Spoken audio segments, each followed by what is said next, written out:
Homegrown Bitcoin ETF provides investors with a regulated pathway into the cryptocurrency market.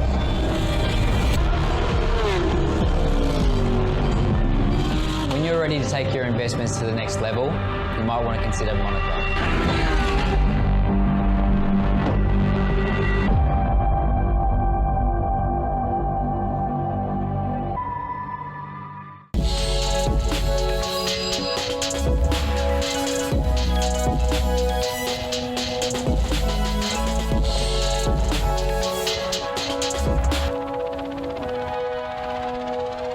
Good morning and welcome to the Global View on this Friday. I'm Andrew Gagan. Good to have you with us here at ausbiz.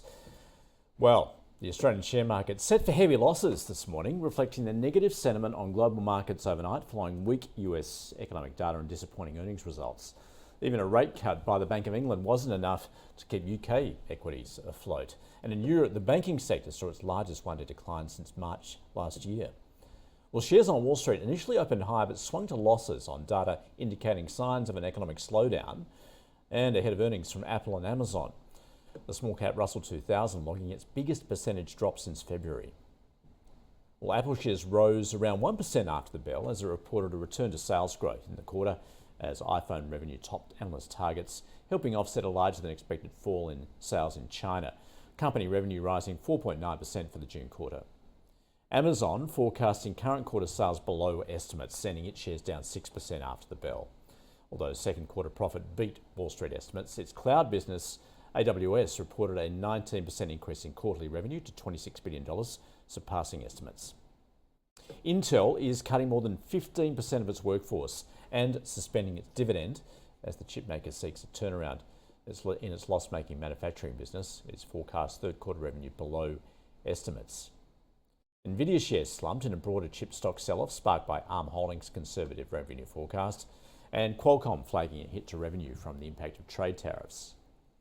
Shares in Moderna plunged after cutting its 2024 sales forecast for its COVID and respiratory virus vaccines by up to 25%.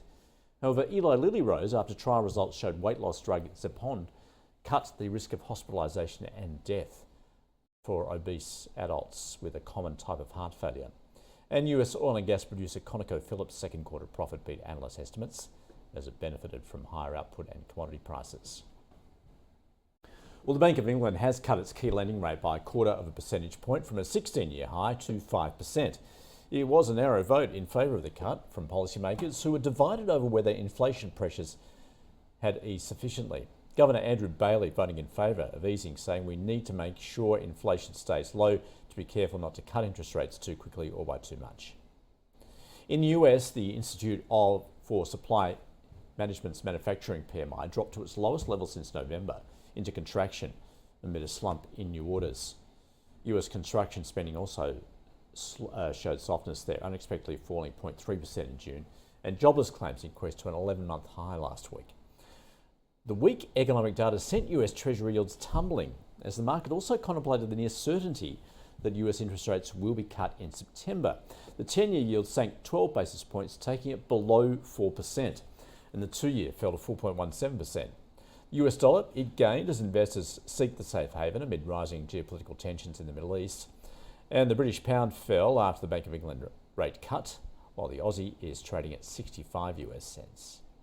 Well, to get across what we're seeing at a macro level, and particularly also those US earnings results, I caught up with Brad Gasworth from Unearthing Opportunities. First and foremost, everybody's eyes are on the potential rate cuts that are imminent. And I think with some of this economic data, the rate cut becomes more likely, which should be fuel to the equity markets to continue to strive and go higher. In terms of earnings, yeah, Andrew, I mean, we talked about this earlier. Certainly a mixed bag. We've had some great results and some stocks, doing quite well post earnings. And then we've had the flip side, like an Intel tonight, which really took it on the chin. So we've had some mixed results, and then we've had some that, hit expectations, although they've been a lot higher than expected, or higher than they were previously. And the stock's going down slightly, like in Amazon, but the long-term prospects there look quite nice. So still quite bullish on Amazon here. All right, so you saw, we did obviously see those negatives of Amazon, in particular Intel, and also slashing its workforce as a result. Apple What did you make of that result? Broadly positive?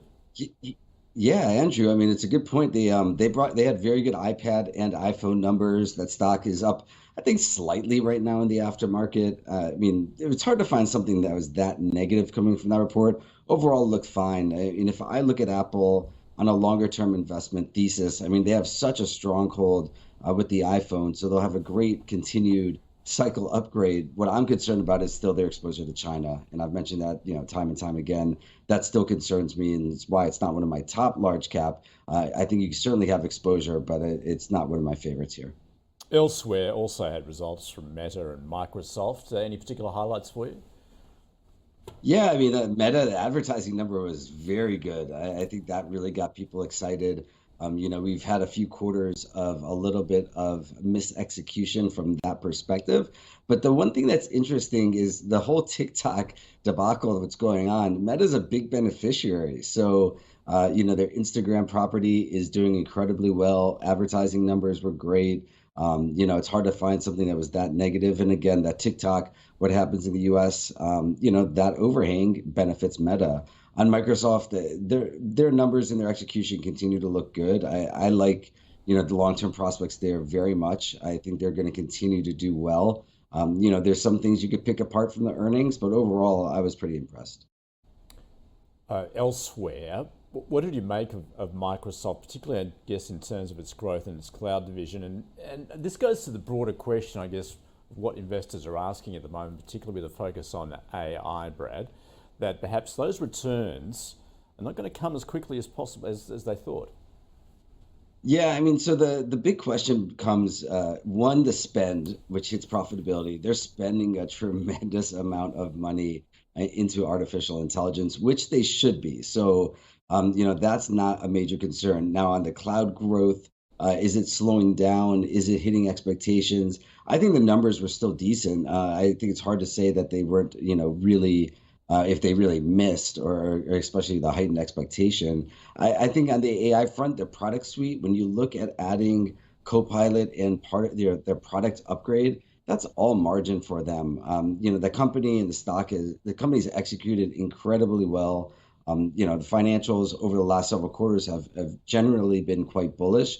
It's hard to see everything going in a straight line, as you and I know very well. But I think there's still a long-term winner in this race for sure. All right, so you're remaining faithful then to that AI bet, if you like. Which, if you want to take advantage of that, then which stocks are you favouring in terms of that AI play? Yeah, great question there, Andrew. I would say if you have like four or five where you want exposure, I'd take advantage of some weakness today in Amazon. If you haven't had exposure, Amazon's one of my favorites. Microsoft is right up there. I think Adobe and Salesforce, remember they had that weak quarter, which I think that, we took advantage of that. You could have done okay. And then I think lastly, I mean, Meta you could put up in there in that group. I think, those five are certainly going to benefit. I mean, I love NVIDIA. I still think that's also one that you should have exposure to as well. So I would say those are the top ones on the large cap perspective that I would continue to expect over the next 12 to 24 months still to perform very nicely. Brad, of course, we have seen that rotation out of the large caps into the smalls, although that faced a bit of a hiccup overnight. We did see the Russell 2000, I think, was off about 3%. Nonetheless, do you feel as though that rotation is going to continue? What are you making of the smaller end of the market at the moment?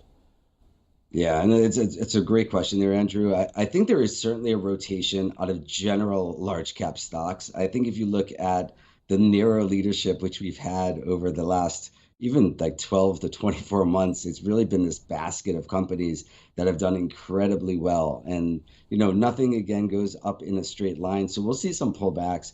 But that being said, there's still some great tailwinds for this market to perform well. So on those mega caps that I mentioned that have artificial intelligence exposure, I still expect them to perform quite nicely.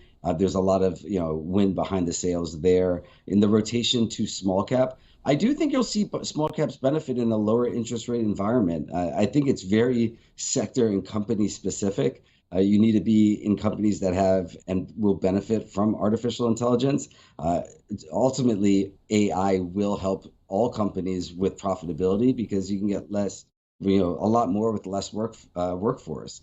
And we just had, a bunch of recent announcements of layoffs, even as just now with Intel on their earnings call, they just had a huge slash. And they also cut their dividend, which was a very big shock. That was, I think, the reason why that stock took that big dive down.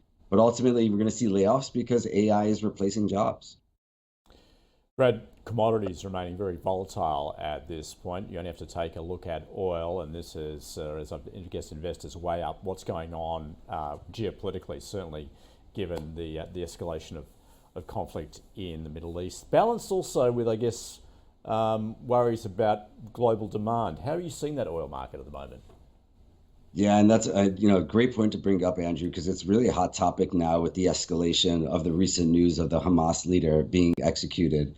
I think oil is going to rally here. We had that spike because of the increased tensions in the Middle East. I think you will certainly see that. Unfortunately for spend, will continue to tick up. I think that's also something that the Fed is looking at, which may make them cut the rates the next meeting, because you are going to see a higher oil price, and maybe they do need to do that cut. But I think in the short term, I think you see oil spike up for sure. I think there's reserve issues that you mentioned as well. But I do believe escalation in the Middle East is very likely, and that's just going to keep the higher prices.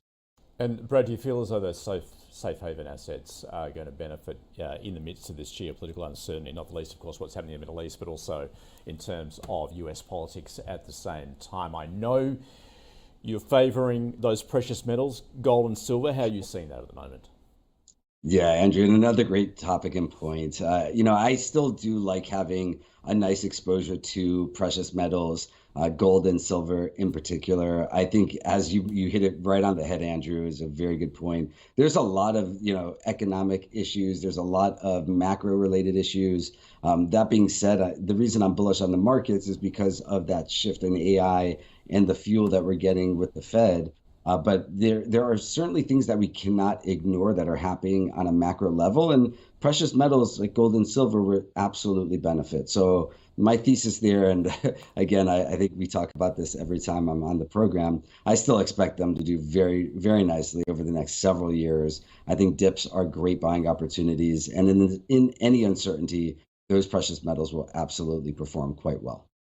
Brad Gasworth from Unearthing Opportunities. All right, let's take a look at the local market, looking for a very negative start. As you can see, SPI futures off 1.8%. We are just a couple of minutes away from the open. Stay with us.